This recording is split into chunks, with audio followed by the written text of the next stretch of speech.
sand, they died young, poor and forgotten, and yet they still built monuments that scrape the sky. So before we step into the dust, drop a quick comment. Where are you watching from, and what time is it right now? It's always wild seeing this tribe of quiet listeners from all over the world.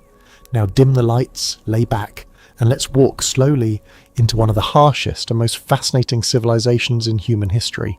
In the eternal stillness of Karnak's ruins, time has washed away the echo of chisels and the murmurs of men. But centuries ago, those grand pylons and obelisks weren't symbols of glory to the men who built them. They were walls of burden, sun-scorched duty, and relentless repetition. Imagine it's 1390 BCE. The reign of Amenhotep II, the Temple of Karnak, is alive, not with priests, but with dust, shouting overseers and lines of bricklayers moving in lockstep like insects on stone. You wake up in a mud brick hovel on the edge of the construction district.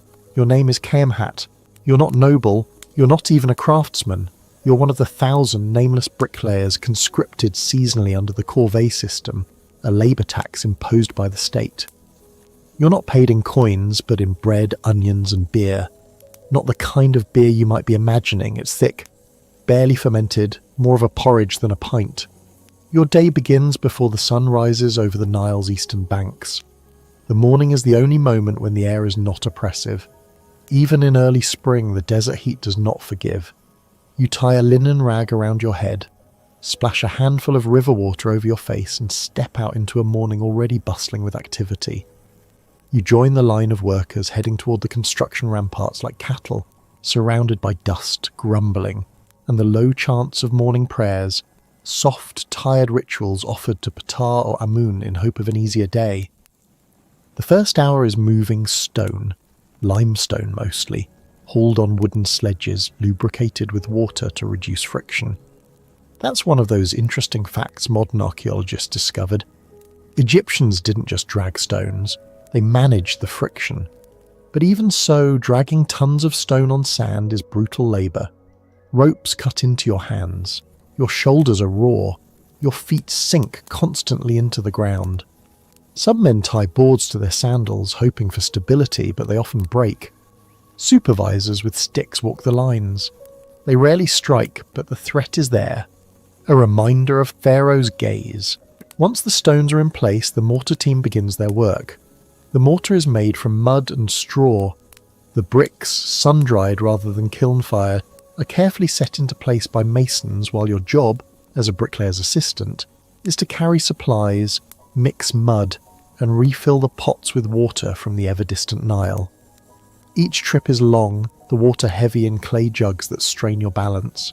There are no safety measures, no days off unless someone dies, and even then, the dead man is replaced within the hour.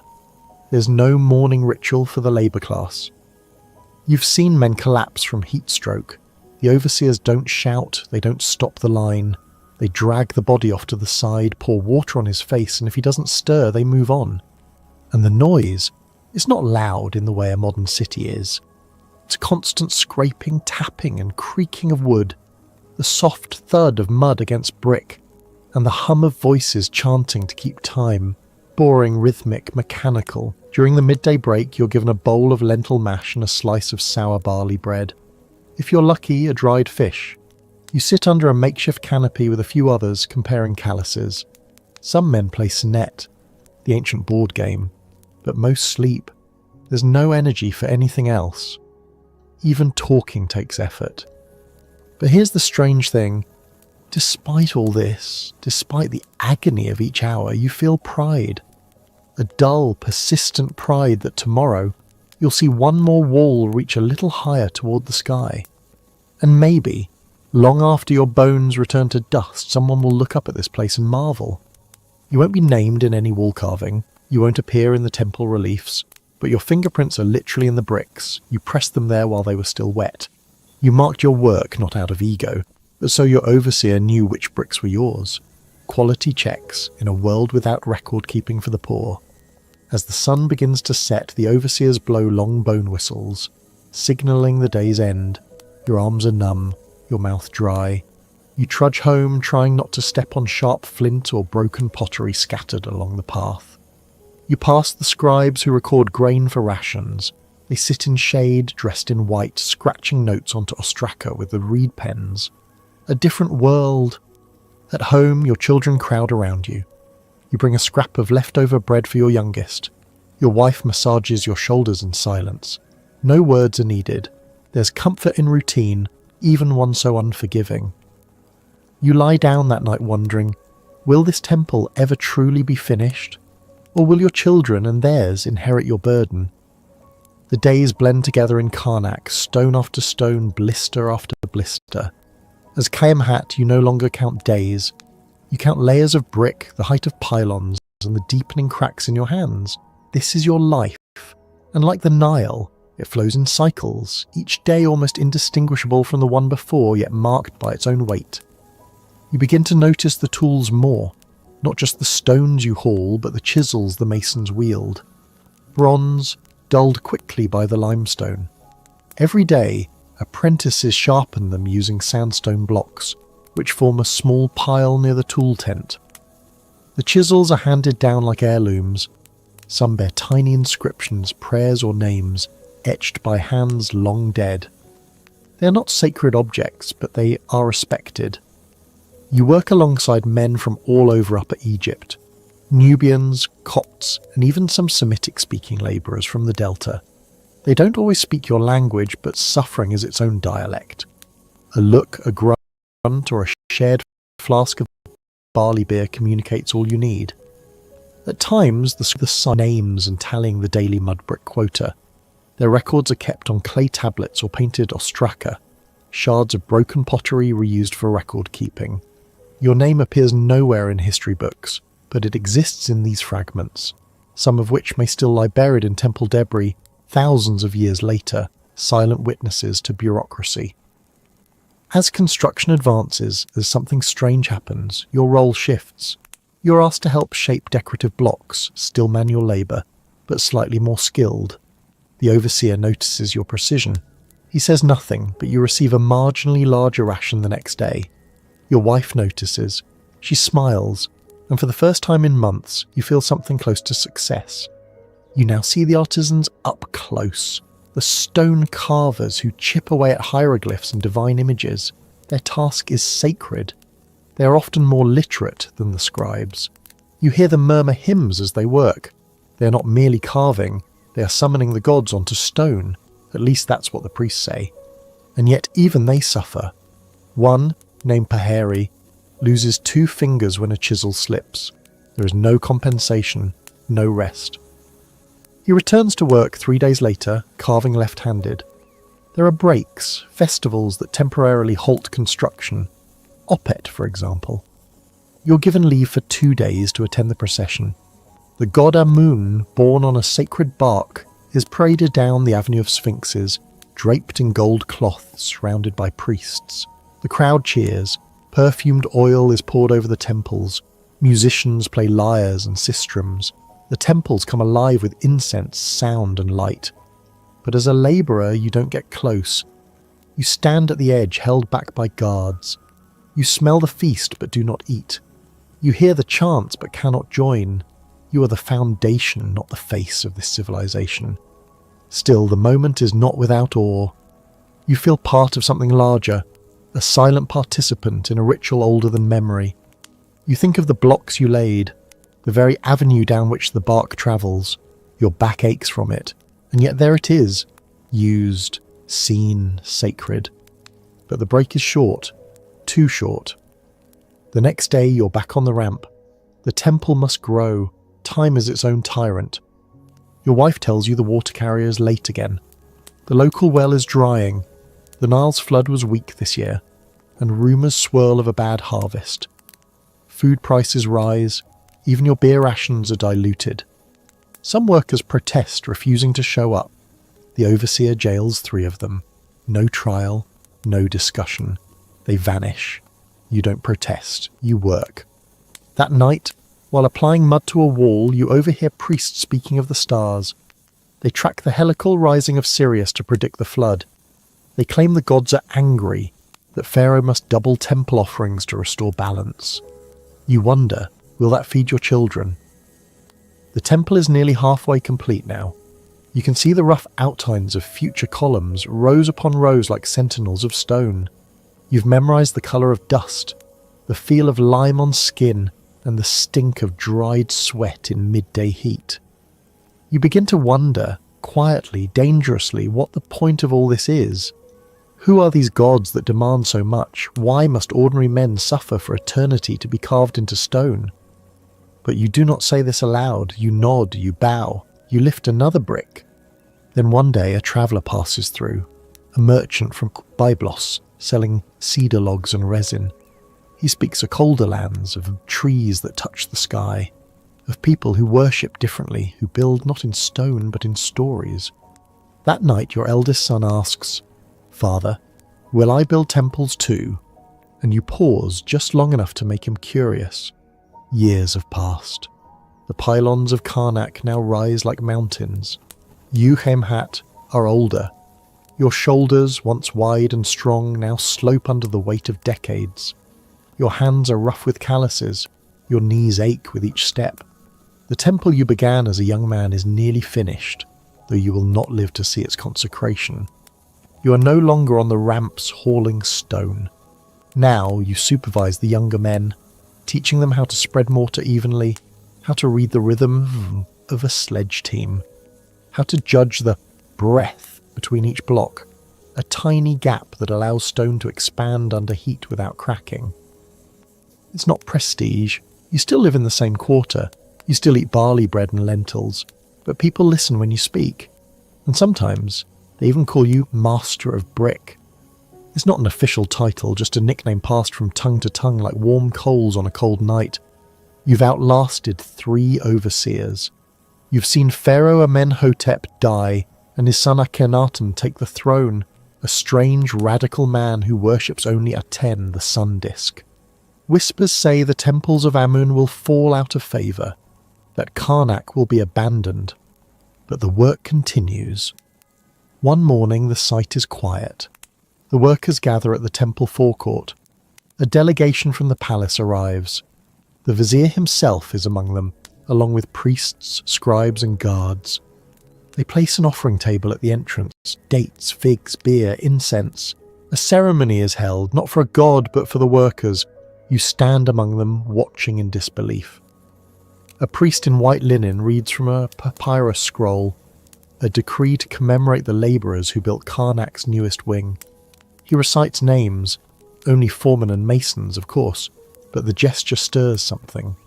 That night your eldest son brings home a scrap of ostrakon with your name scribbled on it. He found it among the rubble. "This is you, isn't it?" he asks. You nod. It's not official. It's not a statue, but it's more than most. The scribes have started to record the daily life of temple builders. They call it the Journal of the Workers. Details include the bread rations, weather, quarrels, even a note about a man who claimed a lizard ate his lunch. It's dull, yes, but it's everything. For the first time your kind is not invisible. And as the temple nears completion, you feel something stirring deep in your chest. Not pride, not exactly, but continuity. You've laid bricks in heat and dust, with fingers bleeding and lips cracked, to build something that will outlast you. You begin to see the lines of your life not as suffering but as legacy.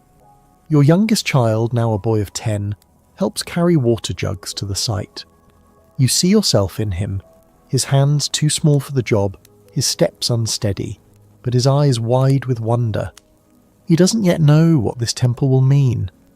The priests say that to build for the gods is to ensure a second life, that the soul of the labourer lives in every stone lifted, that eternity is earned not through gold or prayer, but sweat and repetition. You're not sure if you believe that, but you've begun to hope. One evening, as the sun dips below the horizon, casting long shadows across Karnak's walls, you walk among the columns. The sandstone glows a soft orange, warm to the touch. You place your palm against the surface and feel a thrum not divine but human, the accumulated work of thousands like you, quiet, enduring, present. You whisper to the wall, We were here. You do not want statues. You do not need your name carved in stone. You just want your son to know that ordinary lives built extraordinary things. You wonder what will happen in centuries to come. Will the temple still stand? Will people walk these halls and ask who built them? Will they care? You think maybe not. And that's all right, because the bricks will answer for you. The sun rises not with splendour, but with expectation. Its light spreads slowly across the floodplain, revealing fields of cracked earth and shallow canals that wind like veins through the village. In a small house made of sun-baked mud brick nestled near the edge of the Nile's reach, a girl stirs beneath a rough linen sheet. Her name is Merit, and she is 12 years old. Merit is the second of 5 children in a peasant family who live not far from the town of Purbaste near the eastern delta. Her father, Hori, tills barley and emmer wheat during the growing season. Her mother, Tia, weaves linen and makes daily bread, literally and metaphorically, sustaining the family through skill and silence. Her elder brother helps with irrigation channels, while her younger siblings mostly chase chickens and eat dirt. This is not a story of great temples or kings. This is the story of how the most ordinary people endured. When Merit awakens, the house is dim. The single-room dwelling is small, crowded, and cluttered with woven baskets, clay pots, reed mats, and a wooden box containing the family's few valuable items, a copper needle, a chipped mirror, and a charm shaped like the Eye of Horus. There are no beds. Everyone sleeps on mats. There is no privacy. There is no door, just a cloth flap. There are no walls decorated with hieroglyphs. Their walls are smeared with soot and goat prints. Outside, the air already smells of damp earth and Nile silt. The river is both friend and threat. It brings fish and fertile mud, but also mosquitoes, sickness, and the looming danger of either too much or too little flood. The family's rooster crows. The neighbour's rooster replies. A symphony of livestock greets the morning. Goats bleating, donkeys braying, ducks flapping. Life on the Nile does not begin with ceremony. It begins with noise. Merit's task today is simple. Carry water from the canal and help grind grain for bread. The family's shaduf, a counterweight device for lifting water, creaks with each pull. It's made of wood and rope, and she's too small to use it efficiently, but she tries anyway. Her hands are blistered from the work, her feet already calloused from barefoot walking over cracked earth and hot stone. As she hauls water in a clay pot balanced awkwardly on her head, she passes other families doing the same. Women chatter about whose child is sick, whose goats got loose, whose husband spent too long at the beer tent. These are not gossip mongers, they are the transmitters of communal memory. Without papyrus scrolls, oral tradition carries the weight of history. She returns home to find her mother already grinding barley between 2 flat stones. It is loud, slow work. The grain becomes meal, which will be mixed with water, salt, and sometimes sourdough starter to create the base for their flatbread. This is their breakfast, lunch, and dinner. Bread, sometimes with onions, lentils, or dried fish, and a thick, sour beer that's more food than drink. Her father is in the fields with the sedit, a wooden plough pulled by 2 sleepy oxen. It's planting season. He walks barefoot through the furrows, pushing seed into the soil by hand. There are no machines, only muscle and habit. Merit takes the younger children down to the river's edge. It's both a chore and a relief. They splash in the water while she scrubs linen garments against a flat rock. She keeps a sharp eye for crocodiles, rare but not impossible, and for the ever-watchful temple guards who patrol the water's edge, enforcing fishing restrictions imposed by priests. In the shade of papyrus, she listens to the river. It murmurs constantly like it remembers things people forget. In the afternoon, the heat becomes unbearable. Everyone returns indoors. The house is dark and close. A small clay pot filled with animal fat burns slowly, casting smoky light. The family eats in silence, bread and lentils. Her little brother cries, and Tia rocks him gently while humming a prayer to Taweret, the protective goddess of children and childbirth. When the worst of the heat subsides, the children are allowed outside again. They play with mud toys, shaped like boats, birds, or gods. They imitate priests and scribes, pretending to bless dolls or weigh a feather against a pebble like the gods of the duat. It's not just play, it's rehearsal for life in a world ruled by ritual. That evening, the local scribe walks past their home. He's tall, thin-robed in clean linen, and carries a wooden pallet with black and red ink. Everyone makes space for him. He is both feared and respected. He doesn't farm, but he decides how much grain each family must give to the temple storehouses. His records are law. Merritt watches him disappear down the path and wonders what it would be like to hold a pen instead of a water jug. As darkness falls, the family gathers together on the roof to sleep in the open air. The stars are bright and overwhelming. No one speaks of gods aloud, but their presence is felt in every breeze and every shadow. Insects hum. A dog barks in the distance. The Nile glows faintly, reflecting moonlight like an ancient silver ribbon. Merritt lies awake beside her siblings, staring at the stars and wondering, is this all life is? Will she spend her days fetching water, grinding grain, and raising children of her own? Is there a world beyond the river and the fields? The wind whispers in the reeds. The stars remain silent. Morning comes early again. The Nile mist hangs low across the field, and the smell of damp earth seeps into everything. As Merritt stretches and rises from the rooftop mat, she rubs her eyes with the linen sleeve that's already been patched 3 times. She yawns quietly so as not to wake the little ones beside her. Another day waits, almost identical to the one before. But something is different today. A messenger has come from the nearby temple, more accurately, from its storehouses. The priests have summoned all households to deliver their grain quotas. It is tax day. Her father, Horry, doesn't speak much that morning. He counts the sacks of barley stacked in a shaded corner of the house. They are not enough. The harvest was thin this year. The flood waters came late, then receded too quickly, leaving behind shallow, cracked soil and only modest yields. He eyes the grain, then eyes his children, and makes a decision. They will give what they have. He hopes it will be enough to avoid punishment. While Horry and his elder son leave for the temple storehouses, Merritt stays behind with her mother to tend to the younger children. Tia's movements are tense. She speaks in short, sharp phrases. They both know what happens when families fall short on their quotas. The temple is not only a place of worship, it is the state's treasury, granary, judiciary, and armory. Its priests manage more land than the pharaoh himself. Its scribes control records, rations, and taxes.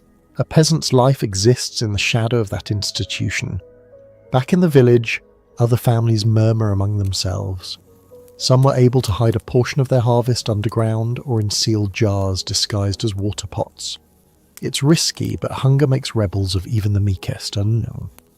While the adults manage grain and expectations, Merritt walks to the village edge with a small basket of dried fish and leeks. She's on her way to the barter corner, a small communal space where women trade goods, 2 loaves for a small pot of beer, a woven basket for a handful of dates, a needle for a piece of coloured thread. There is no currency here, just exchange. The market is quiet, but alive. An older woman offers to trade 3 onions for 1 fish.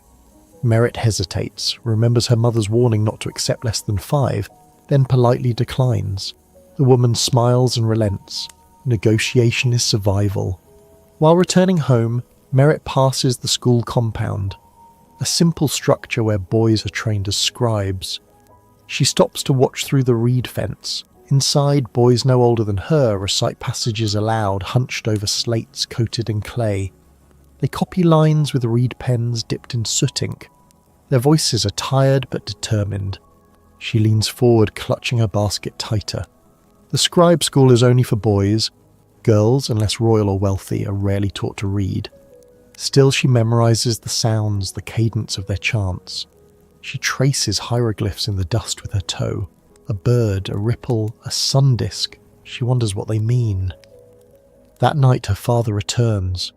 He looks exhausted but unbruised. A good sign. They accepted the family's offering, barely. The scribe raised an eyebrow but said nothing. They will not be fined or punished. but there is a warning stamped on the receipt shard of pottery. Shortfall, next season increase required. No words of comfort are offered. None are needed. Survival is its own reward. The family eats in subdued silence. Bread and leeks tonight. No beer. They are conserving what they have. After dinner, Hori tells a story. It's an old one, passed down from his grandfather, about a man who tricked the god set by planting onions in his sandals to confuse his scent. The children laugh. Tia even smiles.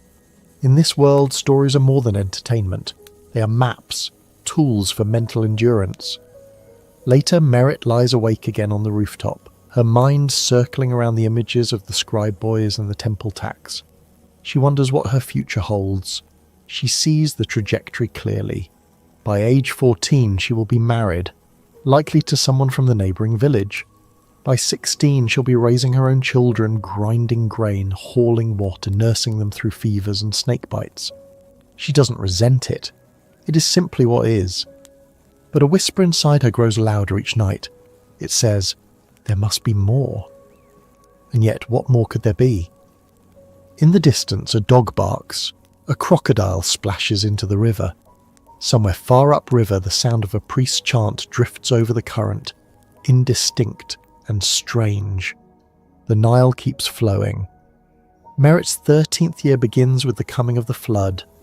In ancient Egypt, the inundation, a ket, was not just a season, it was the reset button on the entire agricultural calendar. The river overflows, washes over the fields, and deposits fresh black silt. If the flood is too low, the crops will starve. If it's too high, the homes and granaries are at risk. This year the river comes fast and early. The warning markers along the banks rise quickly. Men stand knee-deep in water, watching the levels with tight lips and furrowed brows. Even the priests seem uncertain. Rumours spread through the village. The flood will drown the grain stores, one man mutters. The gods are angry, says another. But the water knows no fear. It comes anyway. Merit watches from the roof as the canals swell and burst their banks.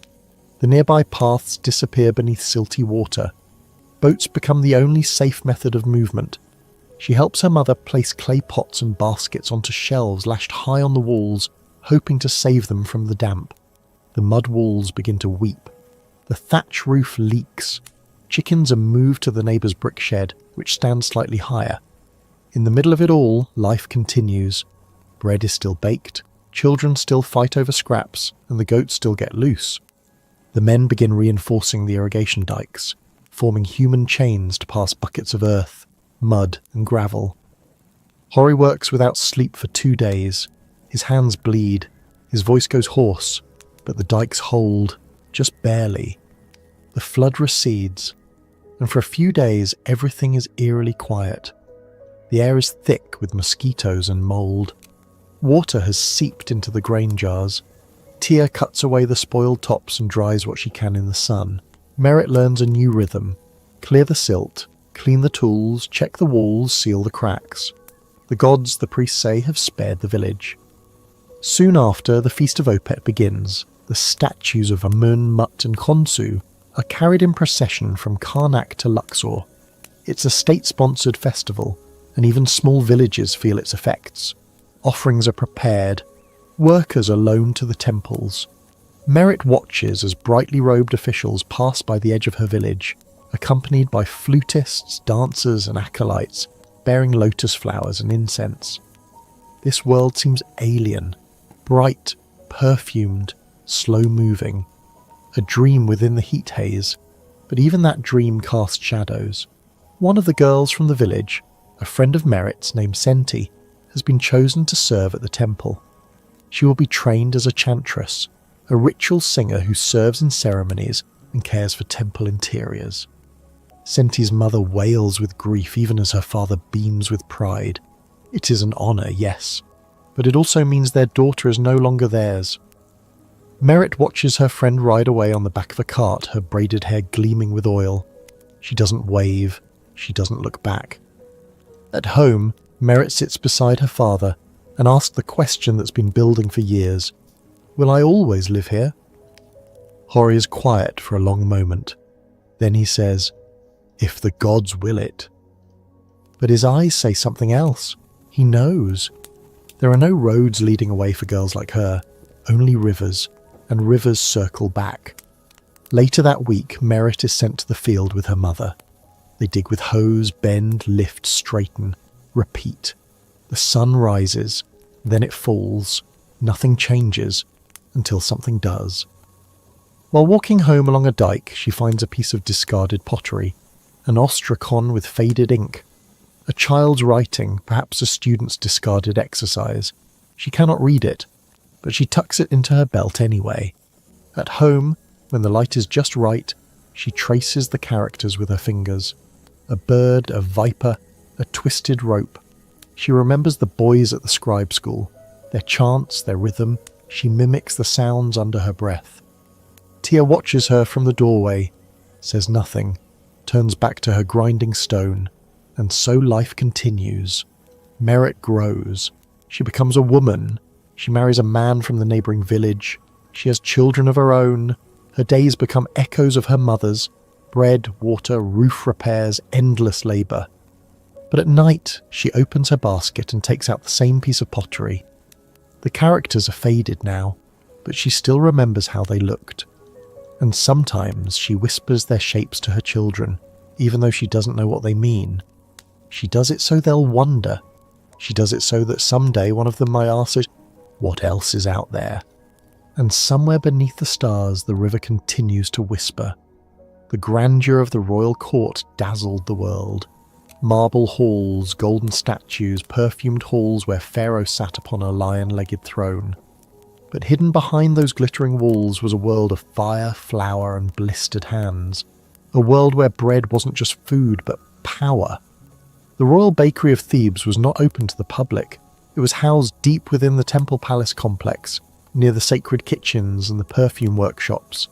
Here, Bakenu, a middle-aged man with the dark eyes of a hawk and the hands of a mason, spent his waking life in the service of the pharaoh's stomach. Bakenu was not noble. He would never dine in the upper courts. He would never stand in the Hall of Two Truths, but his bread might. Every loaf served to Pharaoh had to pass through his hands, or through those of the dozens he supervised. In the early hours of the day, long before the priests awoke to cleanse the statues or the scribes unrolled their papyri, Bakenu was already working. The fire pits were raked and stoked with palm fronds and dried dung. Clay domes used as ovens radiated low heat into the chamber, and the air was thick with ash and flour. Royal bread had rules, ritual rules. Certain loaves, called tehenket, were shaped like birds or fish. Others had to be baked precisely 20 cubits from the eastern temple gate. Offerings to Amun could not be salted. Pharaoh's table demanded semidet, a soft white bread made from finely sifted emmer, and everything had to be fresh, always fresh. Bakenu's assistants, young boys and girls often taken from baker families across the Nile, kneaded dough in rhythm, chanting to themselves to pass the time. They used large stone mortars to pound the emmer wheat, which was then sieved through woven baskets to remove chaff. This flour was mixed with water and fermented dough from yesterday's batch, forming the sour base. Yeast was not understood as science. It was treated like magic, a divine presence in the dough that made it rise, a gift from the gods. Every day, over 200 loaves were baked in Bakenu's chamber, some shaped for consumption, others for sacrifice. A portion would be placed before the gods in temple rituals, where priests would feed the statues. The rest would be removed at day's end and redistributed among the temple staff. But the pharaoh's loaves, those were sacred. Bakenu had never met the pharaoh. Few did, but he knew the weight of his gaze, not literal, but institutional. The chief steward could appear at any time for inspection. One poorly shaped loaf, one burned edge, and Bakenu's life could turn. And yet there was no glory in this work. No murals, no carvings, only the occasional ostrakon record. Bakenu delivered 20 tehenket, 15 semidet, quality, acceptable. His day began in darkness and ended with soot on his face, his tunic stiff with flour. Yet even within these walls there were stories. There was Mutnefret, a young girl who could knead dough faster than 3 grown men. They called her Hands of Hathor. She dreamed of someday working in the temple kitchens to prepare offerings of honey cakes and dried figs. There was Rennie, an older man who remembered the bread riots of years past, when poor Nile floods caused grain to vanish from the storehouses. He whispered stories to the younger workers, of bakers jailed for oversalting royal loaves, of priests who accused their own kitchen staff of sabotage when the bread crumbled too easily during a ritual. Baknu kept order. He recorded each batch on a chalked board near the oven. He inspected the dough texture, felt the temperature of the clay walls, tested the sound of the oven's crackle. He never shouted. He didn't need to. His silence carried more than most men's fury, but every once in a while he let himself remember his beginnings. He was born in a reed shack on the far edge of the city.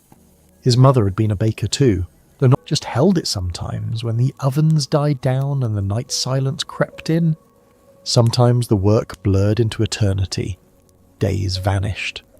He had dreams where he was sifting flour that never ended, baking loaves that dissolved into smoke, kneading dough until his fingers bled. But he never complained, because to bake for Pharaoh was to touch divinity, even if only through clay, fire, and flour. And yet sometimes he asked himself, what happens when Pharaoh dies? Will anyone remember the bread? Baknu awoke before the moon dipped below the horizon. He sat up in the corner of the baking chamber where he now sometimes slept, half out of duty, half from exhaustion. The embers in the fire pit still pulsed dimly. The room smelled of ash, wet flour, and the iron tang of sweat soaked into linen. This morning would be different. A high ceremony was coming, a Hebsed festival, marking Pharaoh's 30 years of rule. Preparations had already begun in every arm of the palace.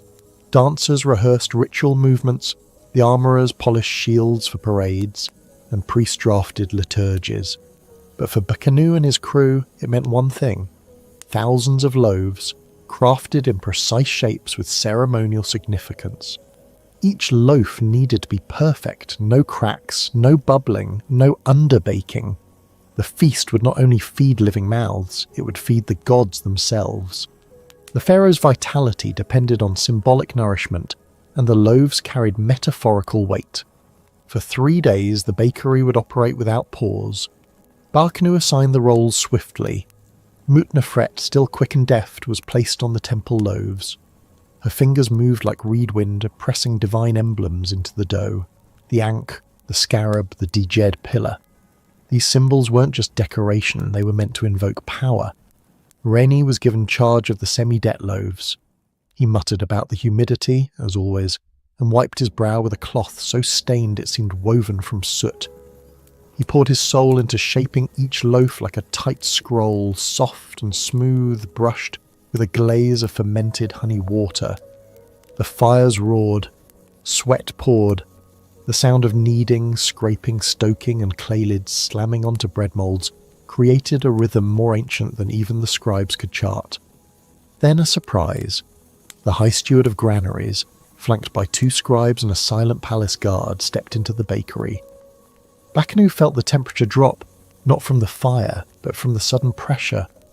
The steward was tall, robed in pleated linen so white it seemed to glow in the dusty gloom. His eyes scanned the room not with curiosity, but calculation. He picked up a loaf cooling on a wicker mat, turned it, examined the underside, broke it open. Crumbs fell to the floor. "This is too dry," he said. Silence followed. Even the flames crackled less. Baknu bowed, deep and long. "We will correct it," he said. Calm, steady. The steward didn't reply. He nodded to the scribes, who scratched notes on ostraka shards, then exited without another word. Afterward, Bakenu adjusted the recipe. More water, a slower knead, longer proofing. There were no complaints from the workers, only redoubled effort. That night, Bakenu walked alone through the back corridors of the palace kitchens. His destination, the granary. He needed to confirm the next day's delivery schedule. Without fresh flour, the entire operation would grind to a halt. The granary was a world unto itself. towering clay silos held vast reserves of grain, sealed against pests and pilferers. Guards stood at the gates, but they knew Bakanu by sight. He was no stranger here. Inside, the steward's assistant met him. They exchanged few words, just numbers and weights, but as Bakanu turned to leave, the assistant added quietly, "You do well to stay silent. Not all bakers know how to survive." Bakanu nodded. He understood. He had seen it before. Too many bakers tempted to smuggle grain, to underbake the loaves and keep the rest, to whisper complaints within hearing of the priesthood. They disappeared. Back at the bakery, the ovens never slept. The workers moved like ghosts, their faces streaked with flour and sweat. They chewed roasted onions between batches to keep their strength. Children with small hands moulded votive offerings, tiny bread sculptures shaped like falcons and ankhs to be buried with the dead. On the final night before the festival, Bakanu stayed alone after the others slept. He shaped a single loaf, carefully. Not one for Pharaoh, not one for the gods. He shaped it like the fish mould he kept hidden. He baked it slowly, the crust golden, the scent earthy and warm. He broke it in half, ate one piece, and left the other on the offering shelf of the bakery, where none but workers would see it. A silent prayer, not to the gods, but for himself. He wondered, how many loaves had passed through his hands? 10,000 more. Would they all be forgotten as he would be? Or did some part of him live on in each bite taken by priest or pharaoh? He didn't know, but the ovens would burn again tomorrow, and the work would begin anew. The Hebsed festival passed with triumphant pomp. The streets of Thebes swelled with citizens, priests, soldiers, and servants. Pharaoh, draped in linen and lapis lazuli, strode through sacred spaces flanked by courtiers and musicians. His vitality was renewed, so said the priests. Offerings were made in triple. The temples echoed with chants. The gods were fed. So was the king, and no one noticed the bakers. Bakanu stood at the edge of the crowd behind a pillar, his tunic singed and flour-stained. He watched it. That evening the bakery was quieter. The festival had ended, and with it the frantic rhythm of triple rations. The workers rested on reed mats. Some snored. Others stared at the ceiling, their fingers twitching from habit. Bakanu stayed behind again, not out of duty, but uncertainty. He knew what came next. The king's steward would rotate staff. Some bakers would be transferred to new temple assignments. Others would return to their families. A few, those who had aged out of usefulness, might be dismissed without rations, or worse, forgotten. He was not sure what category he belonged in anymore. He wandered to the far edge of the complex where the refuse pits were dug. There, broken moulds, burnt loaves, and cracked pottery were dumped without ceremony. He crouched beside the ash pile and pulled from his pouch the same small loaf mould, the fish-shaped one. But this time he pressed dough into it. Carefully, slowly. As he placed it in a small clay oven built years ago for practice, he found his mind drifting. He remembered his mother's stories, that when one bakes with intention, real intention, the bread becomes more than food. It becomes a message, a kind of memory. When the loaf finished baking, he let it cool. Then, using a sliver of charcoal, he scratched something on its bottom. A name, not Pharaoh's. His own. Bakanu wrapped it in linen and placed it in a niche in the far wall. No guards watched, no priest chanted. It was just bread, but it was his. In the following days, his position was reassigned. A younger baker took over the central ovens. Mutnefret was promoted to temple kitchen duty. Reni, too slow now, was given the task of cleaning ashtrays and hauling wood, an unspoken demotion. Bakenu was transferred to a lesser temple farther south, where loaves were made not for kings, but for the dead. There he baked funerary bread, offerings for tombs. Strangely, the work felt no different.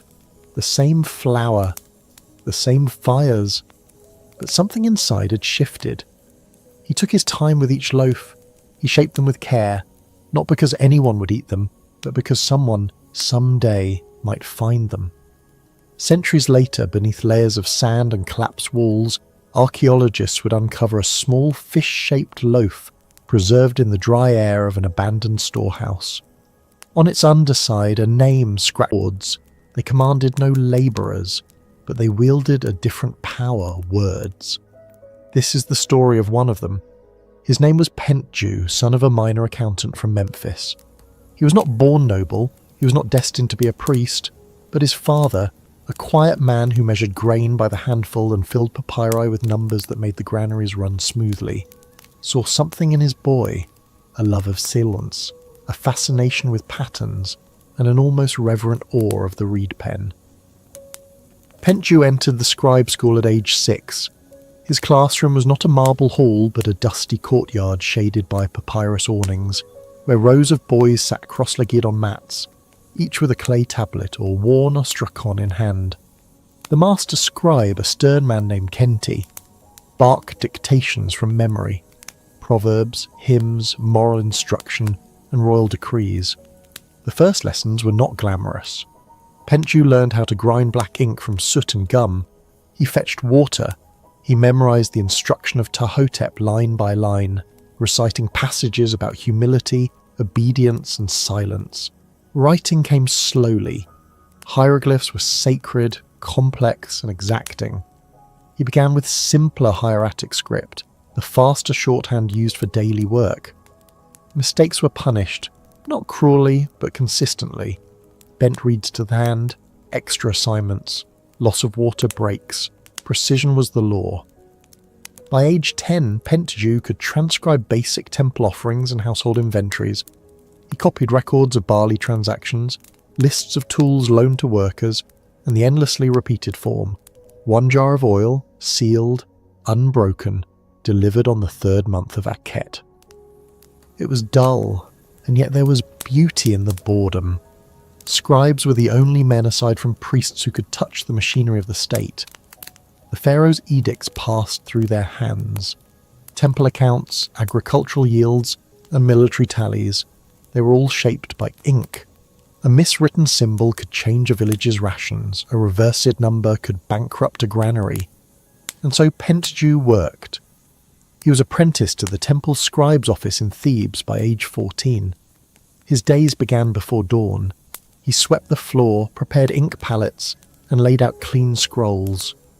By midday, the chamber would be stifling, thick with the smell of dried reeds, stale ink and sweat. The work was slow and methodical. The scribes sat cross-legged for hours, bent over narrow wooden desks. Their fingers became stained, their spines curved, their eyes squinted from the glare bouncing off pale papyrus. They drank little. Eating was discouraged near documents. Even speaking was kept to a whisper. But Pentju didn't mind. The world of the scribe offered something no other trade did: access. He began to understand the language of taxes, land grants, priestly donations, even court verdicts. He copied trial transcripts, noting how words alone could condemn or absolve a man. He read scrolls sent from Nubia, from Byblos, from Canaan, filled with distant place names and formal pleasantries, but hiding political tension beneath the niceties. Occasionally he was tasked with transcribing letters from high officials to the pharaoh. These were sealed with wax and carried by runners. He never dared to alter a word, but sometimes, late at night, he would recopy them onto scrap ostraka, practicing the phrasing, wondering what it felt like to command legions with a paragraph. The more he copied, the more he realized that power in Egypt did not live in statues or temples. It lived in records, scrolls, decrees. Power lived in ink. And yet there was no monument for scribes, no statue bore their names.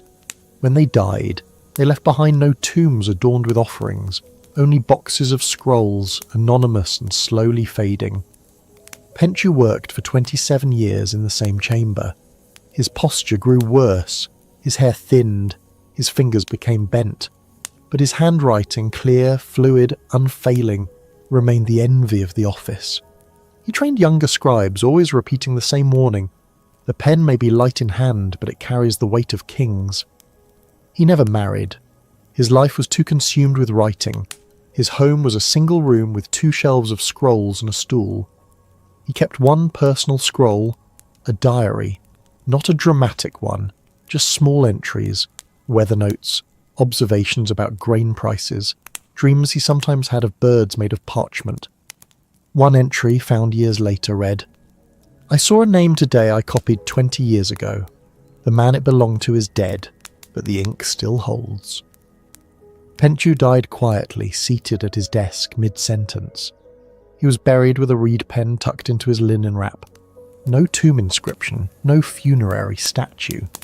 But the temple archive still holds scrolls in his hand, neat, unbroken, patient. And though no one remembers his face, his writing continues to whisper across centuries. But it raises a question. When words outlast their writers, who truly is remembered? The scribe's world, as Penju came to understand it, was not one of inspiration or artistry. It was a world of exactness, a world where permanence was the ultimate goal. To write something down was to give it form, to record it correctly was to preserve the pharaoh's truth, but to make a mistake was to alter eternity. By the time Penju reached his middle years, his duties had grown. He no longer just copied inventories or edicts. He now drafted legal documents, inscribed tomb records, and occasionally served as an intermediary in disputes between temple workers and the priesthood. Disputes were common: a missing grain jar here, a lost chisel there, a cartload of stone said to be delivered but never arrived, and always someone needed to be blamed or absolved, and always came down to the written word. One day a labour foreman stormed into the scribe chamber, red-faced and furious. He claimed 2 workers had falsified their work logs, reported 10 bricks carried when they'd lifted only 5, a serious charge, especially since temple labour was technically divine service. The punishment could be flogging or worse. Penju asked for the logs. He spread the ostraka before him and slowly, methodically compared the notations. The workers' names, crudely spelled. The tally marks, smudged. The overseer's signature, absent. He sighed. He would have to reconstruct the case, and this wasn't rare.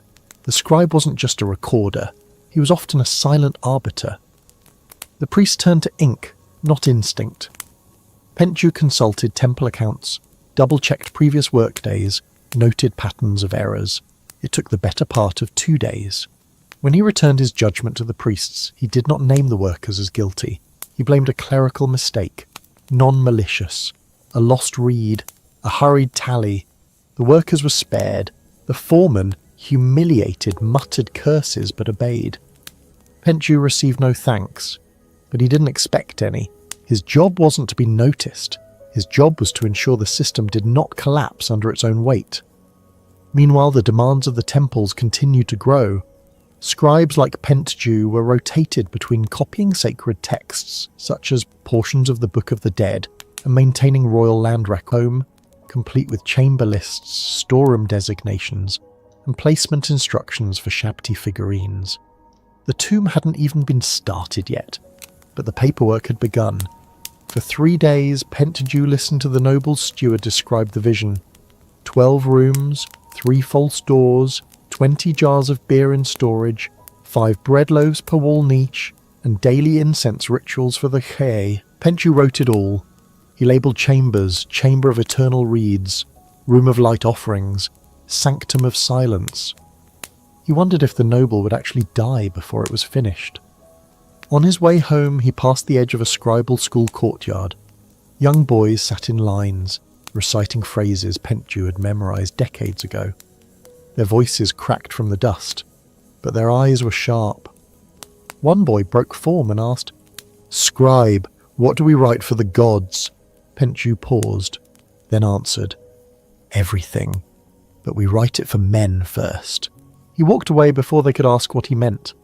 That evening he returned to his chamber and pulled out his personal scroll. The day's entry was short. "Today I preserved a man's dignity. Tomorrow I will inscribe an afterlife that may never exist. Both will be read, neither will be remembered." And that, perhaps, was the truth of the scribe. His work was eternal, but his self was dust, and yet he carried on. Each symbol, each mark, each careful stroke of ink. Because even if the world forgot his name, the records would not. Years passed. Penchu's hair thinned, then greyed. His eyes grew tired more quickly now, and the constant leaning over scrolls made his shoulders curve forward like a man bowed in reverence. Yet each morning, without fail, he returned to the scribe's chamber, inking his reed pens, straightening the rows of clay tablets, and preparing to translate the day into eternity. By now, he was the senior scribe in his office. He no longer needed to copy routine inventories or transcribe wheat transactions. He oversaw the work of others, corrected their script, and, more often than not, advised the priests when documents conflicted, when laws overlapped, or when some obscure ritual required consultation with a text copied 2 generations earlier. The young scribes deferred to him. They called him Father of Ink, in whispers, though never to his face. He didn't speak much, but when he did, they listened. One day, an official from the Temple of Ptah arrived bearing a cracked scroll, an ancient funerary contract written in a faded and nearly illegible script. A noble family disputed the burial rights of a forebear. The scroll, if authentic, would decide the matter. Penchu examined it carefully. The ink was brittle, the papyrus frayed. But the script he recognized. It was his own. He had copied it nearly 30 years before. He remembered the day, the heat, the sweat dripping from his brow as he worked to finish a batch of contracts before the midday bell. He'd made the copy from an older text, handed to him by another scribe who had since died. He had no memory of the nobleman, no memory of the case itself, but his handwriting was there, precise, dated, clear. It felt like looking into a mirror made of dust. That night he didn't sleep. He lit a small oil lamp and returned to his private diary scroll. "My words decided a man's burial today," he wrote. "I do not remember the man, but the ink remembered me." Weeks later, a visiting scribe from the Temple of Seshat, the goddess of writing, brought a request. They were compiling an archive of exemplary scripts to teach new apprentices. They wanted Penchu's writing to be among them. Not his name, of course, just his work. Anonymity was part of the calling.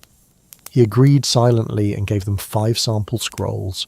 He chose them carefully, one a hymn, one a land contract, one a court verdict, one a festival decree, and one of his early temple ledgers.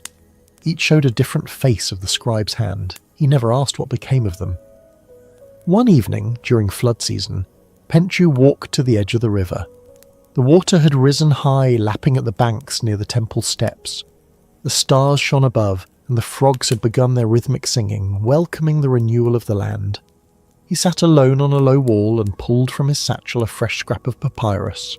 No records tonight, no inventories, no court rulings. He wrote just one line: "What is written is remembered. What is remembered is never truly gone." He folded it, pressed it between 2 stones, and left it by the edge of the water. Days later, he passed away quietly, seated at his desk. A student found him with a pen still in his hand and a scroll beneath his palm. He had been copying an offering list, nothing grand, just a list of bread, onions, and beer to be left at a tomb. His body was wrapped in plain linen and buried in the workers' necropolis. There was no statue, no funerary stele, but the temple scrolls held his handwriting, and generations of scribes continued to trace his letters in their lessons. And when they did, they copied more than shapes. They copied a life. By day, the city of Thebes hummed with life, markets full of shouting traders, temples ringing with chants, noblemen carried in litters under parasols. But west of the Nile, where the sun died each evening, there was another world, quiet, dry, and hidden among the cliffs, a place where life served death. This was the necropolis of Deir el-Medina, and it belonged to the dead, and to those who made the dead eternal. Nekau was one such man, a gravedigger, yes, but not in the way modern ears might understand. Nekau was part of the workforce charged with carving out the tombs of pharaohs, nobles, and priests. His job was not a lowly one. It was sacred, dangerous, and physically ruinous. He was born into the trade. His father, now stooped and nearly blind, had helped carve the tomb of Seti Wers. Nekau hoped one day to say he had worked on the burial place of Ramesses that, not for glory, there would be no inscriptions of his name, but to be part of something that outlived kings. That was something. Each morning, Nekau rose before dawn and made the journey from the workers' village to the cliffs of the Valley of the Kings. The path wound through dust, past stone-cut shelters and shrines to Ptah and Meret Seger, the cobra goddess who watched over the necropolis. Every worker bowed to her image carved in the rock. Some left offerings, bread, beer, small scarabs. The belief was simple: disturb the tombs and she would strike you down. Nekau believed. Every tomb carried risk, not just of collapse or injury, but of spiritual contamination. The dead were sacred, but their resting places had rules. Once on site, the team divided. Stone cutters, plasterers, painters, sculptors. Nekau worked the front, where shafts were sunk deep into the earth and chambers were carved by hand with copper chisels and stone hammers. The labour was brutal. The limestone was uneven. The air in the deeper tunnels was stale and thin. His skin was always caked with dust. His arms trembled at night, and yet there was no shortage of volunteers. The pay was higher than farming, and in Deir el Medina, rations included not just barley and beer, but occasional meat, fatty cuts from the temple sacrifices, enough to keep a man going. Today, Nekau was helping hollow out a new chamber for a minor noble whose name he did not know. The man was wealthy and wanted a four-room layout: antechamber, burial chamber, treasury and offering hall. Nekau's team had already sunk a vertical shaft 10 cubits deep. Now they had begun the lateral carving. The supervisor, Nebmart, called out measurements. He held a string coated in red ochre and flicked it against the stone to mark cutting lines. Every stroke had to be perfect. Mistaken symmetry could mean an afterlife spent in disarray, or more immediately a nobleman's wrath. Sometimes Nekau paused and touched the wall, wondering, would his own bones ever be laid in such silence? Likely not. The poor were buried closer to the surface, shallow graves, wrapped in scraps, if wrapped at all. In the midday heat, the team surfaced to eat under a shade cloth stretched between two poles. Bread, onions and weak beer. The same every day. The talk was always the same too: someone's child sick, a wife angry about laundry, a neighbour stealing a goat. But sometimes the men grew quiet, speaking instead about the tombs they had seen. "The walls in KV-17 glow like stars," one man said. "I heard the tomb of the scribe Khaemwaset was cursed. A painter went mad," another whispered. Nekau didn't share stories, but he listened, always. After the meal they descended again. The air grew cooler. The walls swallowed sound. Nekau began to notice patterns, veins in the rock, shifts in the colour of the stone. He could tell when they were close to a fault line. He could tell when a section would flake or crack. His hands were rough but precise. His chisel strikes were quieter than most, measured, thoughtful. He knew he was carving not just rooms, but eternity. That night, back in the workers' village, Nekau sat beside his wife and watched his children chase beetles by firelight. He didn't speak of the tomb. There was a code of silence, not out of secrecy, but reverence. The tombs weren't just work sites, they were future temples, sanctuaries for spirits. To speak too much of them was to invite imbalance. He held his youngest son still toddling and wondered, would he inherit this trade? Would he learn to see through stone? Or would the valley one day lie silent, its tombs all filled, its dust left undisturbed? The wind blew across the desert.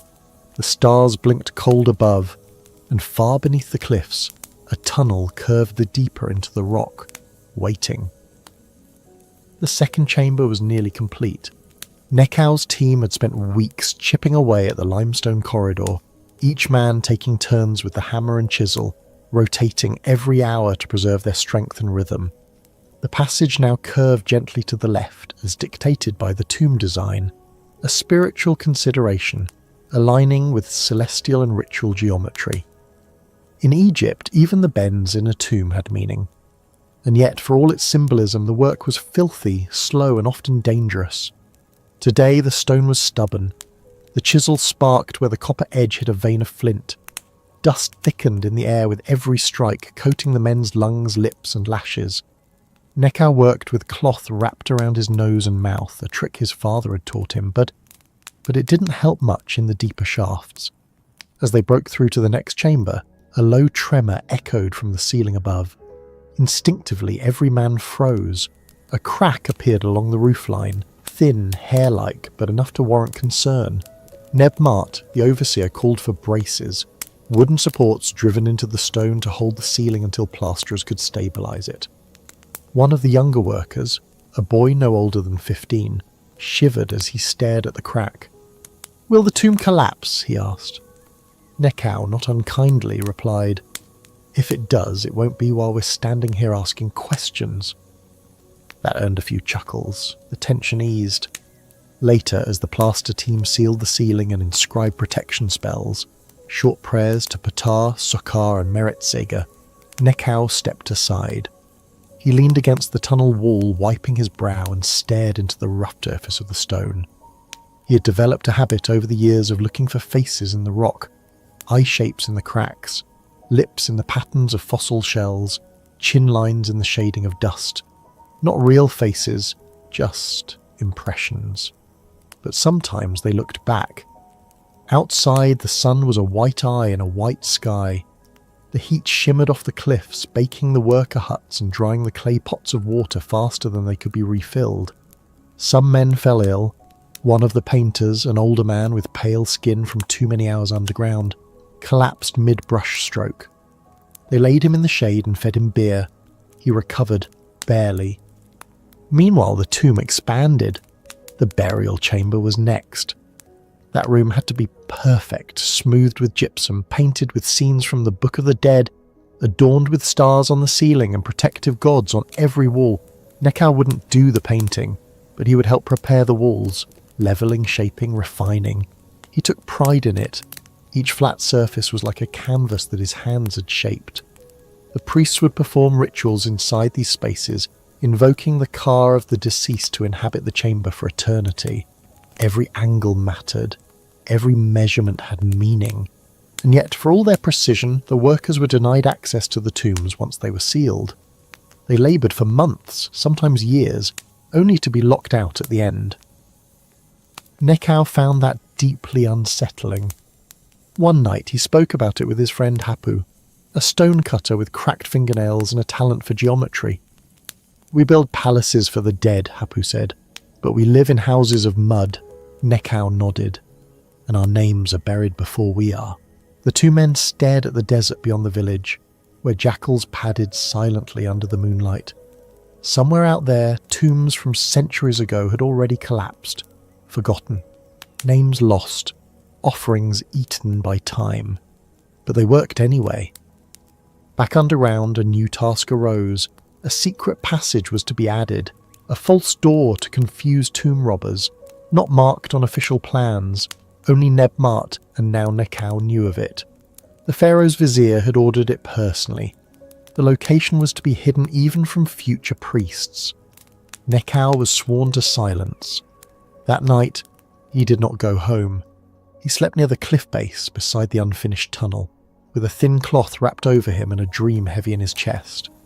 In the dream, he walked through the tomb not as a worker, but as a guest. The walls were polished. The stars above glowed gold. A voice whispered his name, not to command, but to thank. He woke to darkness. Dust clung to his skin. The fire pit had gone cold, and in the stillness he heard the wind pass through the burial shaft like a sigh. Was it the gods, or simply air finding a way through stone? He didn't know, but he picked up his tools and went back to work. The final chamber was complete. Smooth walls, squared corners, the shaft sealed with limestone blocks carved to fit flush, like they had always been part of the hill.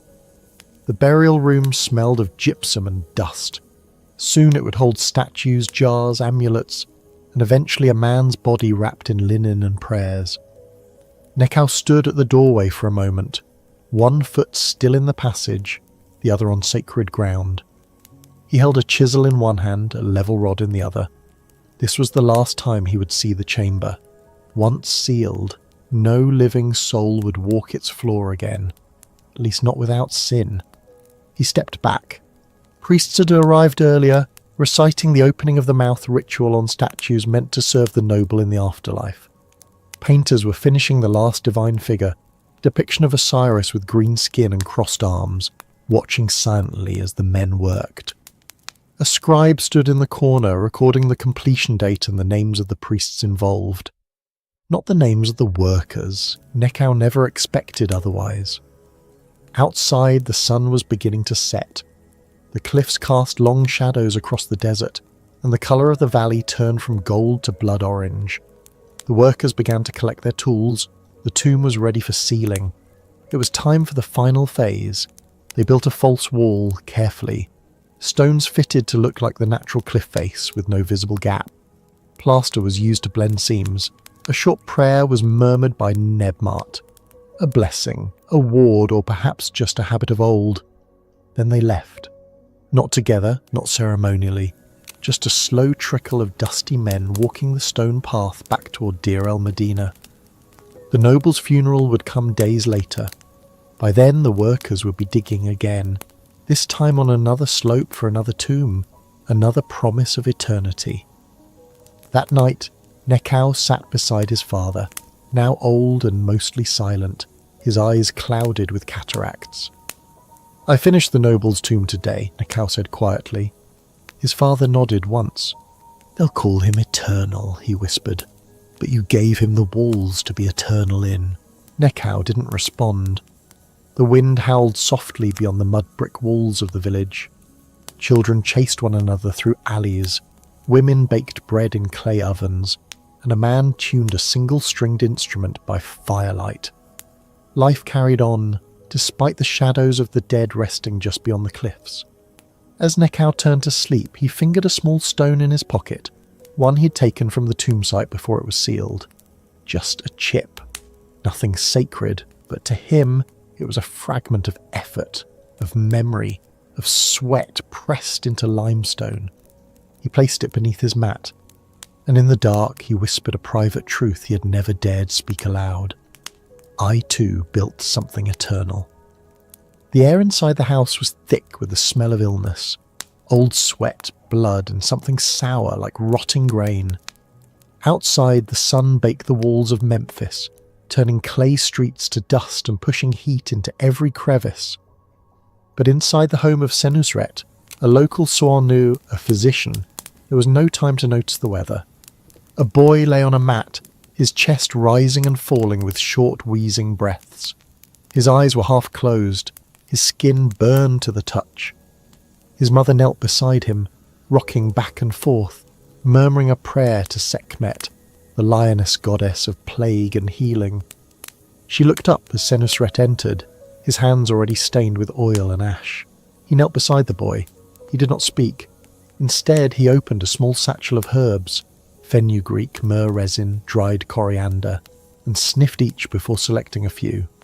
He pressed his hand to the boy's head, then gently to his chest. The breath was shallow, too fast, the heat too high. Senusret frowned. He had seen this before: fever, lung sickness, perhaps from the Nile water, perhaps from too many nights sleeping on damp mats. It was common during flood season when mosquitoes swarmed and the drinking water grew thick with silt. He took out his stylus and unrolled a strip of reused papyrus. On the back of a broken grain tally, he began to write. Fever of the chest, treatment, poultice of honey, fig sap, and crushed barley. Recite spell of cleansing 3 times. Like most Egyptian physicians, Senusret was both healer and magician. His tools were a mix of ointments, prayers, and rituals. He had trained at the Temple of Sekhmet, learning anatomy from animal dissection and copying ancient scrolls with strange incantations. He knew the pulse of the body.